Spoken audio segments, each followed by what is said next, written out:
ధనుస్సు రాశి. ఈ రాశి వారు ఆరోగ్య విషయంలో కొంత ఎక్కువ శ్రద్ధ చూపించాలి. అనుకోని ఖర్చులు కూడా కొంతవరకు ఇబ్బంది పెడుతుంటాయి. ఇతరుల చేత మోసగించబడకుండా జాగ్రత్తలు తీసుకోవాలి. సోదరజన సహకారంతోనూ స్త్రీ జన సహకారంతోనూ ఆధ్యాత్మికంగా ఉన్నతులైన వ్యక్తుల యొక్క సహకారంతోనూ మీరు లక్ష్యాలు సాధించగలుగుతారు. వారము యొక్క ప్రారంభంలో మనస్సుకి ప్రశాంతి తక్కువగా ఉంటుంది. అలాగే వారము యొక్క చివరి భాగంలో మీరు అనుకోని ఖర్చులను ఎదుర్కొంటారు. విశేషించి వాటిని మనం నియంత్రించడము, ఆత్మీయుల ద్వారా మాత్రమే ఖర్చు పెట్టించటము అవసరం.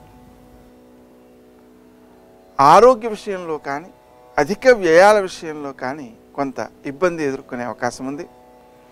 దాన్ని అధిగమించడం కోసం క్రీం అచ్యుతానంత గోవింద సుమంతో సుమంతో శ్రీ కార్తవీర్యార్జునాయ నమః అనే మంత్రాలను జపించుకోవడం వల్ల మంచి జరుగుతుంది.